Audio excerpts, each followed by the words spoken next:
तो हाय मेरे दोस्तों, कैसे हैं। उम्मीद है कि आप सब खैरियत से होंगे। तो काफ़ी भाइयों का मैसेज आ रहा है इंस्टाग्राम पर भी और यूट्यूब चैनल पर भी। काफ़ी लोगों का कमेंट आ रहा है।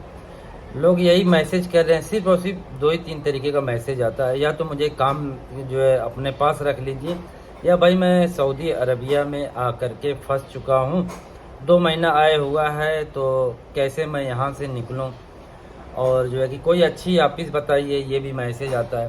तो मेरे भाई देखिए, सऊदी अरब हम जाते हैं तो ये समझ लीजिए कि हम जुआ खेलते हैं। सऊदी अरब में गए, अच्छा कफिल मिल गया तो हमारी किस्मत, ख़राब मिल गया तो हमें घर आना पड़ता है नुकसान।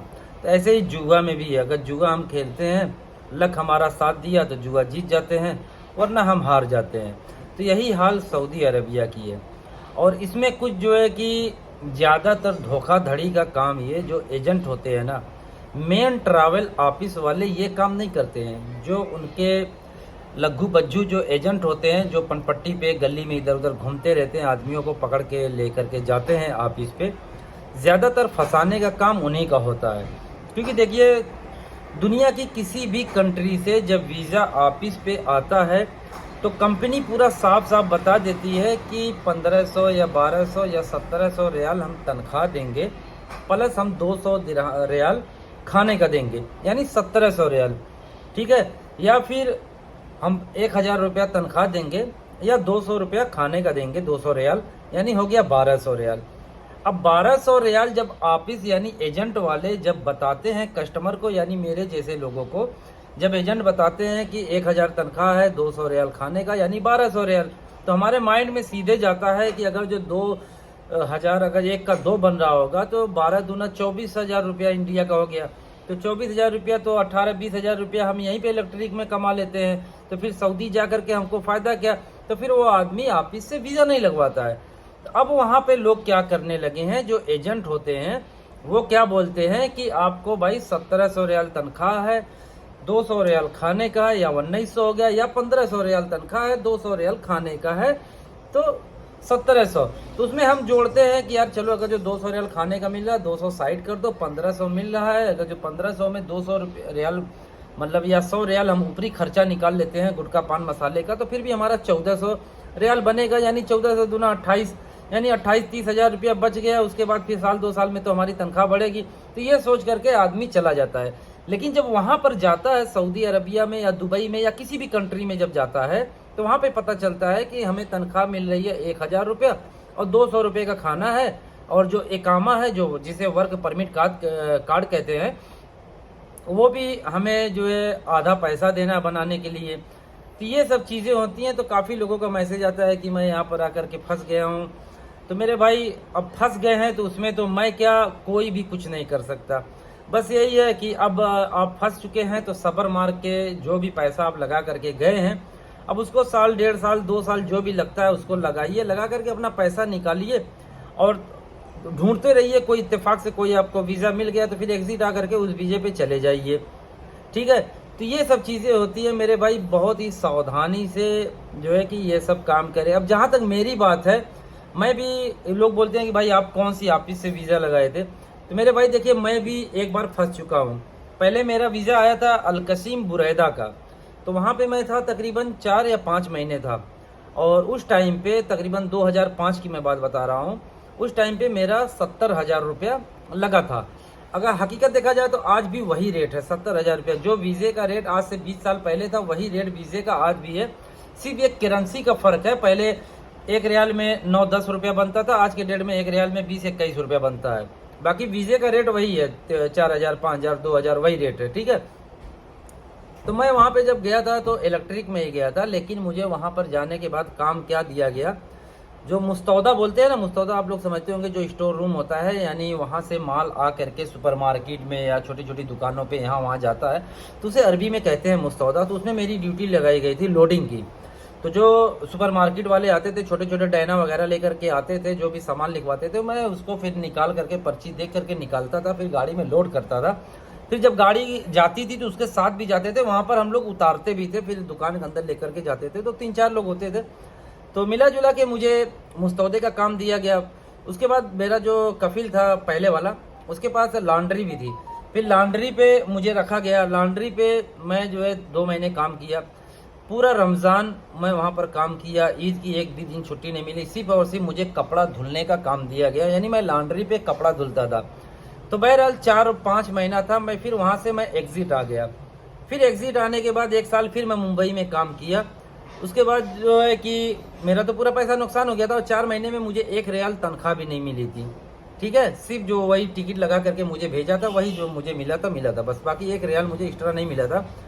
अब काफ़ी लोग बोलेंगे कि तो फिर खाना पीना कहाँ से खाते थे?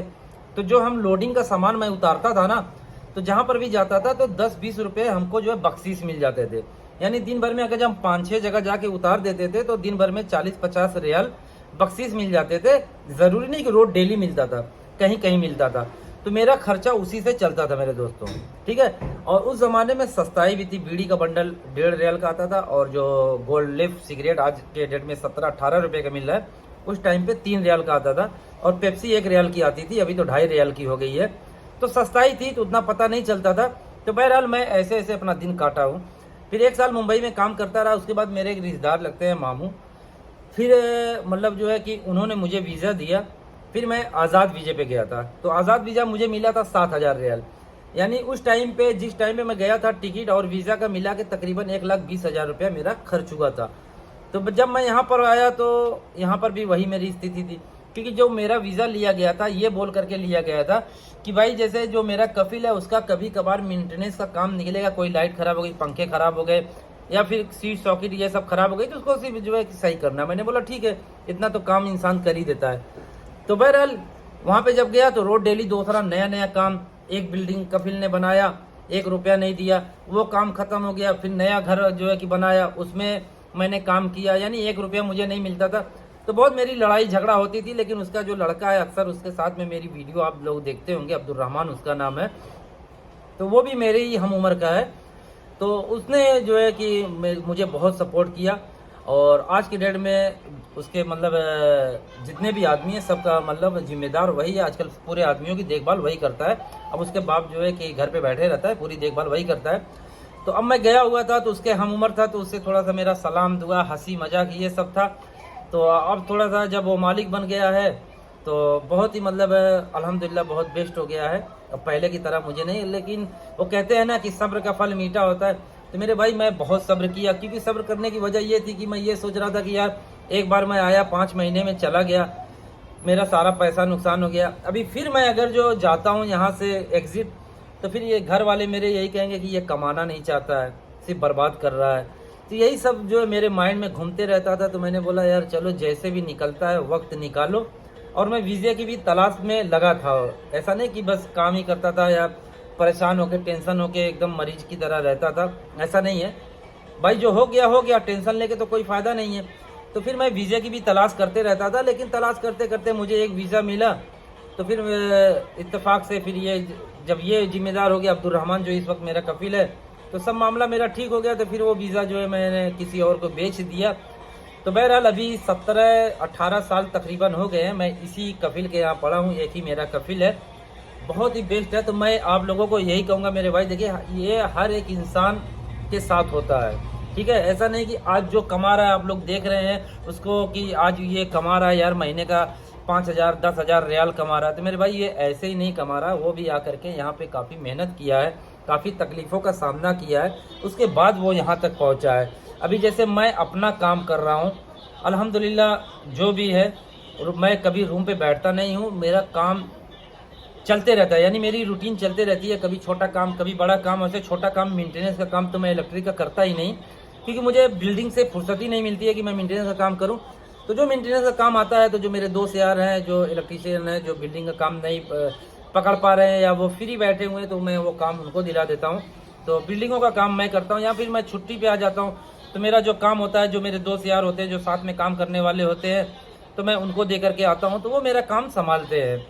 ठीक है, तो ऐसे ही होता है। तो मेरे भाई बहुत ही सोच समझ करके सऊदी अरबिया में आए और घबरा करके ना आए, क्योंकि देखिए जल्दबाजी में भी काम हो जाता है ख़राब। तो कभी भी सोच समझ करके सऊदी में आए। अगर आ गए हैं तो सब्र करिए, सब्र का फल मीठा होता है। और सऊदी आने के बाद ये जो 3-4 महीने का वक्त होता है ना मेरे दोस्तों, ये बहुत टफ होता है। क्योंकि देखिए हम अपनी पूरी फैमिली, दोस्त, यार, घर छोड़ करके आते हैं, ये थोड़ा सा दिमाग में हमारे गूंजते रहता है। उसके बाद फिर काम का जो है कि टेंशन, उसके बाद कफिल अच्छा मिल गया तो ठीक है, कफिल अच्छा नहीं मिला तो वो टेंशन, या कभी कभी ऐसा होता है कि कफिल अच्छा मिल गया लेकिन जो उसका सुपरवाइजर है, जिसे अरबी में मुदीर कहते हैं, वो खराब मिल गया तो फिर उसका टेंशन। तो टेंशन बना रहता है। तो मेरे दोस्तों 3-4 महीने तक ये समझ लीजिए कि हिसाब से आपका एग्ज़ाम होता है, इम्तिहान लिया जाता है। तो यही अगर जो आप 3-4 महीने सब्र कर जाएंगे ना, तो इंशाल्लाह फिर आपकी लाइफ वहाँ पर सेट हो जाएगी। और जो धोखाधड़ी का काम है ना मेरे भाई, ये सऊदी अरब से या कोई भी कफिल या कंपनी नहीं करती है। कंपनी जब वीज़ा इशू उसका होता है, जब वो ऑफिस में भेजती है तो पूरा साफ साफ बता देती है। ये एजेंट जो होते हैं ना, ये वीज़ा बेचने के लिए ये तनख्वाह झूठ साज बोल करके बढ़ा करके बताते हैं। तो उसके बाद जब आदमी सऊदी अरब या दुबई या कुवैत या बहरीन या कतर कहीं भी जाता है तो फिर यही बोलता है यार मुझे इतनी तनख्वाह बोली गई थी, इतनी मिल रही है। तो मेरे भाई ये कंपनी का दोष नहीं होता है, ये जो होता है एजेंट का दोष होता है। तो ये थी वीडियो अच्छी लगी हो तो चैनल को सब्सक्राइब करें। वैसे बहुत जल्द मैं सऊदी अरबिया आ रहा हूँ, उसके बाद काफ़ी दिनों से मैं वीडियो नहीं डाल रहा हूँ क्योंकि यहाँ पर तो काम ही नहीं कर रहा हूँ, घूम रहा हूँ, तो कहाँ से वीडियो डालूंगा। मैं आ रहा हूँ सऊदी अरबिया जल्दी ही इंशाल्लाह, फिर आप लोगों को अपडेट देते रहूँगा। चलिए तब तक के लिए अल्लाह हाफिज़, अपना ख्याल रखना, दुआ में याद रखना।